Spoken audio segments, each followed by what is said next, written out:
लिए तैयार रहता है। भगवान ने कहा कि तुम रमणक द्वीप में चले जाओ और वहां पर गरुण तुमको छुएगा भी नहीं। और रही बात गरुण के मारने की, तो मैंने तुम्हारे ऊपर फनों के ऊपर जो पैर रखे हैं, इनसे जो निशान बन गया है, गरुण इनको देख कर ही दूर चला जाए। आज ठाकुर ने जब ये आशीर्वाद दिया, यज्ञ पत्नियों ने भी, वो नाग पत्नियों ने भी ठाकुर के चरण पकड़ लिए और ठाकुर से प्रार्थना की, ये ठाकुर हमारे ऊपर एक कृपा कर दो। बोले क्या? कि आपकी हमेशा हमारे ऊपर कृपा बनी रहे और आपको हम कभी भूले नहीं, ऐसी हमारे ऊपर कृपा कर दो। याद आएगी उसको कभी ना कभी, कृष्ण दर्शन तो देंगे कभी ना कभी। ऐसा विश्वास मन में जगाती चलो, कृष्ण गोविंद गोपाल गाते चलो। तो क्या है? तुम्हारी याद बनी रहे। आज भगवान ने आशीर्वाद दिए हैं, दावाग्नि का पान करते हैं भगवान, और गोपियां भगवान का चिंतन करती हैं। इधर सुखदेव जी महाराज कहते हैं, परीक्षित, ये जो गोपियां हैं ना, इनकी एक आदत है कि ये कात्यायनी के मंदिर को जाती हैं सुबह ही सुबह, और कात्यायनी के मंदिर में जब ये जाती हैं तो उससे पहले सुबह ही सुबह ब्रह्म मुहूर्त में स्नान करने जाती हैं यमुना जी में। इनकी एक आदत है कि ये नग्न स्नान करती हैं, जल में कभी नग्न स्नान नहीं करना चाहिए। भगवान ने सोचा कि इनको मैं किसी तरह से समझाऊं। भगवान ने क्या किया, एक दिन जो है भगवान इनके वस्त्रों को चुरा लेते हैं और कदम के पेड़ पर चढ़ जाते हैं। गोपियों की आदत है, गोपियां कन्हैया वो कात्यायनी का ध्यान करती हैं नहाते समय भी, और क्या कहती हैं कि कात्यायनी महामाये महायोगिन्यधीश्वरी नंदिगोपसुतं देहि पतिं मे कुरुते नमः। तो क्या है? नंदिगोप सुतम देहि पतिम में कुरुते नमः। अब तो महाराज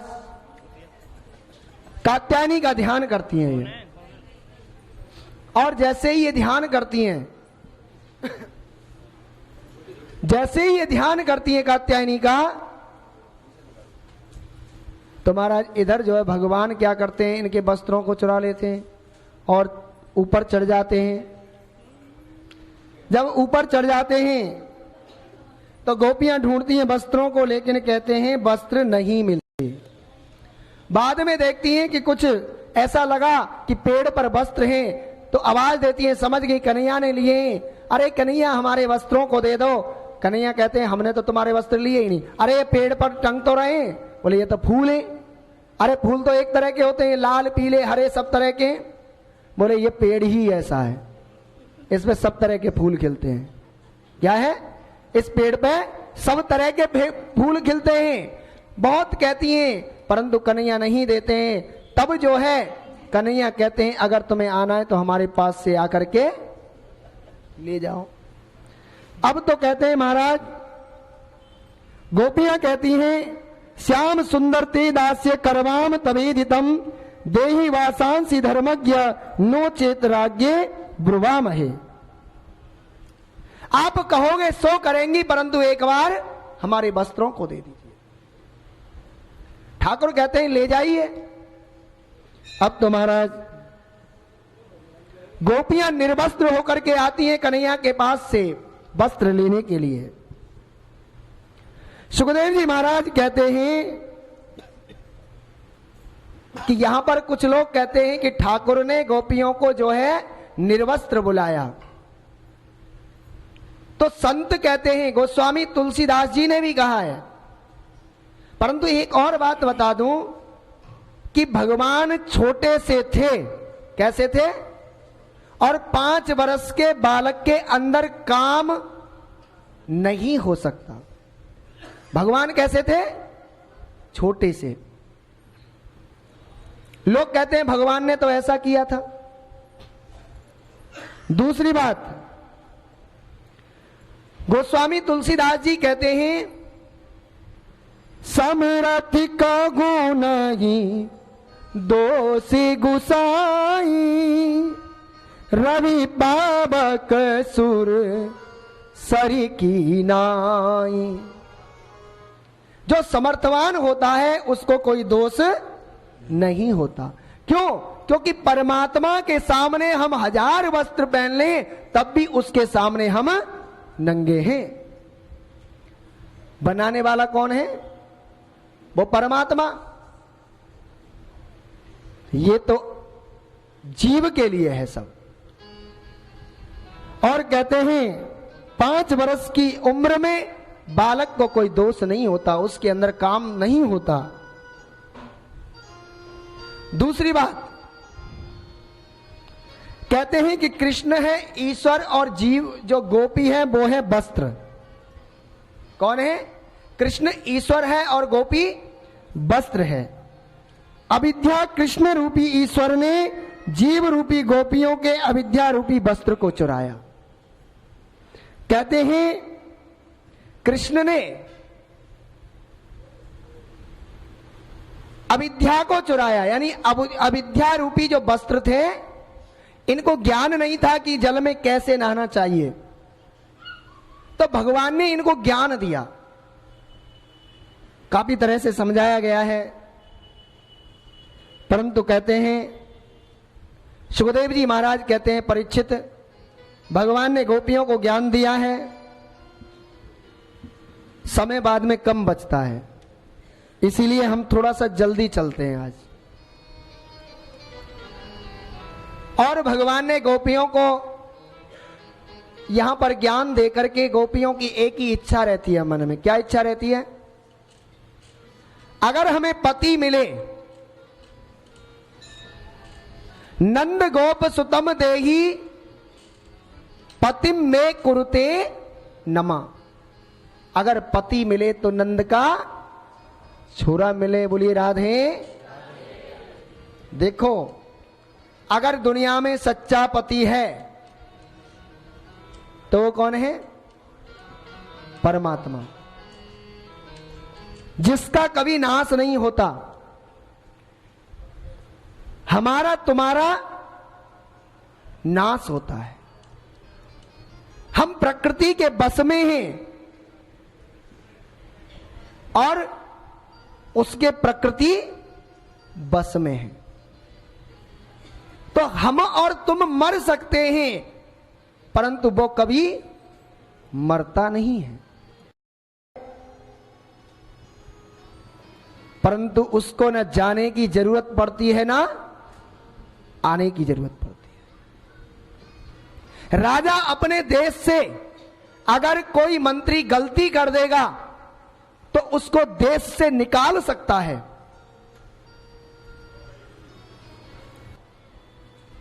वो दूसरे देश में जाकर के रह लेगा। परंतु परमात्मा कैसा है? बोले परमात्मा जीव गलती भी करता है ना, तब भी उसको अपने देश से निकालता नहीं है। क्यों? ऐसी कोई दुनिया में जगह ही नहीं बची, ऐसी कोई दुनिया में जगह नहीं बनी जहां पर वो ना हो। बोलिए राधे राधे। हरि व्यापक सर्वत्र समाना। तो परमात्मा ऐसी कोई जगह दुनिया में नहीं है जहां पर नहीं है, इसीलिए वो परमात्मा किसी को निकाल भी नहीं सकता। पर उसने ये दुनिया बनाई है, हम इसको अपनी समझते हैं ना। हाँ, उसका खेलने का जरूर एक अलग तरीका है। भाई छोटा सा बच्चा मकान बनाता है, फिर उसको तोड़ देता है, घर बनाता है, तोड़ता है, खेत बनाता है, खलिहान बनाता है। ऐसे ही ये परमात्मा भी इस दुनिया को बना करके और उसके साथ में खेल रहा है। चींटी में छोटा बन बैठा, हाथी में तू इतना बड़ा। तो चींटी में घुस के खेलता है, कभी हाथी के अंदर घुस जाता है, और कभी हमारे और तुम्हारे। परंतु हम झुक करके देखते नहीं हैं, और जिस दिन झुक करके देख लेंगे उस दिन वो हमें जरूर मिल जाएगा। परंतु उसके लिए क्या करना पड़ेगा? उसके लिए हमें मांझना पड़ेगा। क्या करना पड़ेगा? निर्मल मन जन सो मोहि पावा, मोहि कपट छल छिद्र न भावा। और जब हम अपने आप को मांझ लेंगे तो वो हमसे दूर नहीं है। यहां पर आइए, बहुत ही सुंदर लीला है। एक दिन की बात है, सुखदेव जी कहते हैं, परीक्षित, मैया यशोदा और बड़ी सुंदर सुंदर पकवान बना रही है। कचौड़ी बनाई है, पकौड़ी बनाई है, बर्फी बनाई है, काजू बादाम, और महाराज कई आइटम बनाए हैं। और हमारे कन्हैया से रहा नहीं गया। अब जैसे ही खुशबू आई, चले गए रसोई में। अब रसोई में जैसे ही गए हमारे कन्हैया जी, अरे मैया मैया तू ये कहां बना रही है बताइयो? बोले लाला मेरे पास ज्यादा समय नहीं है तो से मूड मारने को, तू अपने नंद बाबा से पूछ ले। नंद बाबा से पूछ ले। अरे तू बता तो दे। अरे मैया बता। नहीं मेरे पास समय नहीं है। तू एक बार बताऊंगी 36 बार पूछेगा। बोली राधे राधे। अब तो महाराज कन्हैया रोने लग गए, मैया बता दे बता दे। बोले बाबा से जाके पूछ लेना। अब बाबा के पास में गए। अब महाराज वैसे ही बाबा के पास में गए, बाबा से कहते हैं, बाबा आज मैया पता नहीं रसोई में बड़े सुंदर सुंदर पकवान बना रही है, और हमने पूछी कहाँ बना रही है, और हमें भूख भी लगी। हमने कही कि मैया एक हमको भी कचौड़ी खिला दे, एक हमको भी पकौड़ी खिला दे। तो पता है कहाँ बोली? कहाँ बोली बेटा? अरे अभी रुक जा लाला, जय जय को भोग लगेगा। हमको डांट दियो पता।